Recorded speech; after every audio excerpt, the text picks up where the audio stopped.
Hi, I'm Stephen. I'm from ArtScience Museum in the Programs Department and a member of the Diversity Awareness Working Group. And welcome to today's virtual tour, Art with Diverse Perspectives. Let's go! One of the things I love about museums is their ability to tell stories. Historically, museums have sometimes told stories through a really narrow lens. And this can be traced all the way back to the Cabinets of Curiosity, which is sort of the precursor to museums, if you will. Because if you were making a cabinet of curiosity, you were probably wealthy, probably European, probably white, and probably able-bodied. And you would project that lived experience onto the past.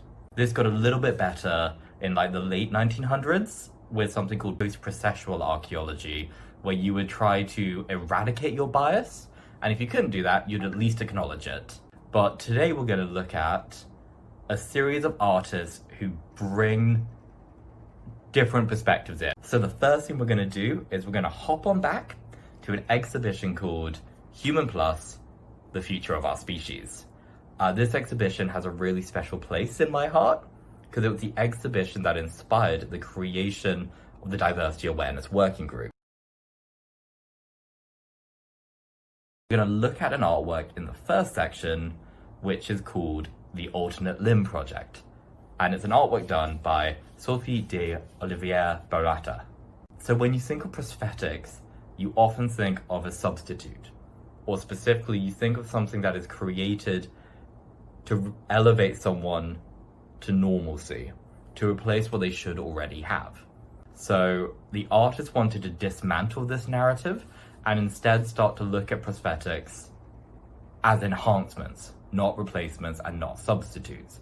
What can you do with a prosthetic apart from recreating what other people already have? So she started playing around with really intricate aesthetics, ways to bring that person's personality out and to layer it on their skin in a way. Outside of these beautiful and intricate artworks, really, she also played around with functionality. So we have a picture of a man with a prosthetic arm, and the arm comes with a drone attached to it, and a USB charger attached to it. This idea that prosthetics can be enhancements exists in some science fiction, like Ghost in the Shell is a great example. The characters in Ghost in a Shell augment themselves. But it's something that doesn't exist much outside of science fiction. And the artist is really effective at pushing the idea of prosthetics as augmentation and as possible enhancements, not just replacements. To the next one. So we're now in art from the streets. Street art's always been sort of very counterculture, counter-narrative. It's no surprise really that it's ending up in this virtual tour.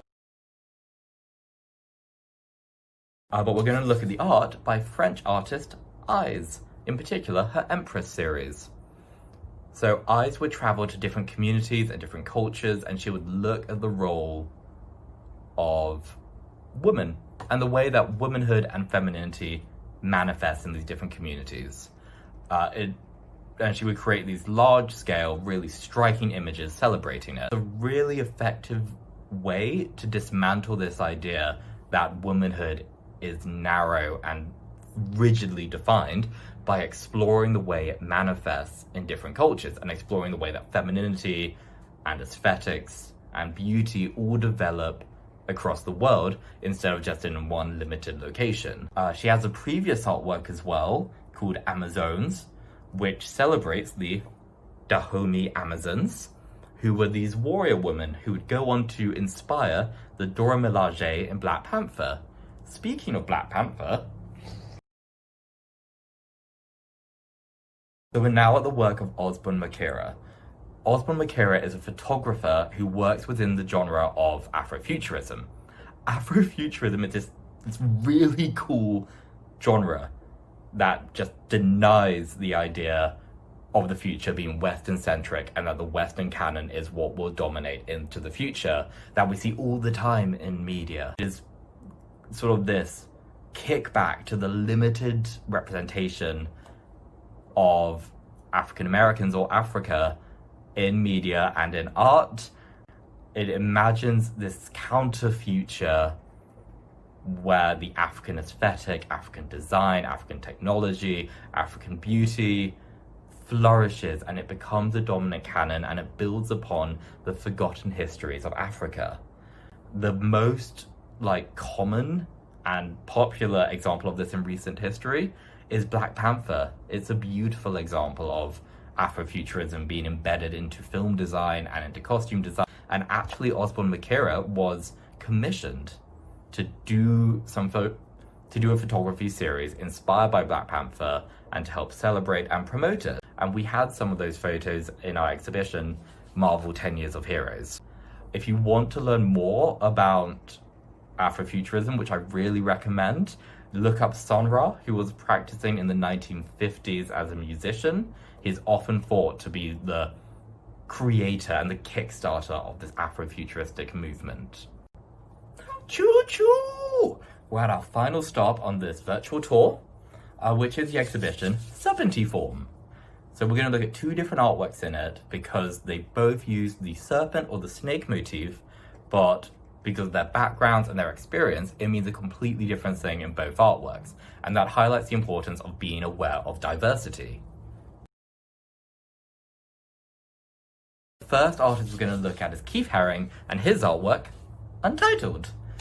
So Untitled is this very bright picture with a man being engulfed by this giant snake, which is coming out of the mouth of another man, and there's an explosion in the background.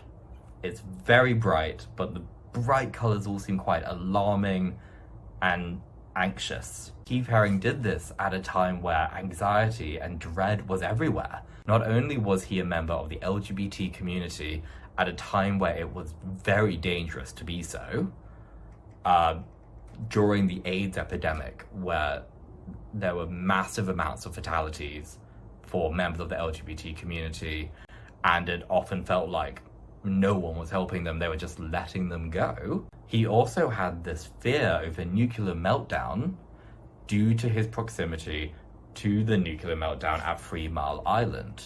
And you can see in this artwork this sense of dread. And as much as Haring believed that art had a healing purpose, which is brilliant and it's therapeutic, he also knew that it can convey difficult emotions and difficult subject matters. And you can see in this his use of the snake as something dangerous and something deadly, something much more aligned with Christian iconography than what we're about to see in the next art piece. So the good contrasting art piece is work by Niki de Saint Val, The Tree of Liberty. Very like Haring in the sense that it uses snakes, it uses colors, it's bold, it's arguably youthful, and actually in the exhibition they were like meters apart from each other. They were really close, and it gave a really good opportunity to talk about this contrast. He uses his serpent to mean danger and anxiety and fear. She uses hers as a much more protective symbol, a symbol of growth, which you can see in the Hydra mythology, or something like a shielding purpose like the Naga. I have one. And much like Haring, she does use her artwork for therapeutic purposes to overcome traumas that she's faced in the past, but it's all from a very different perspective and a very different angle. And that shows why it's so important to be aware of diversity and of the diverse backgrounds artists have, because one symbol can mean one thing to someone and mean a completely different thing to someone else. That's a wrap on me. Hope you had fun. Hope you found it interesting. I really hope it just started to illuminate the different perspectives and the diversity that exists in art, the sort of how many narratives and canons there are, and I really hope it lights this fire in you to go and research your own and start learning about this. But in the meantime, stay safe, stay fun, and stay tuned for more content from ArtScience Museum. Toodles!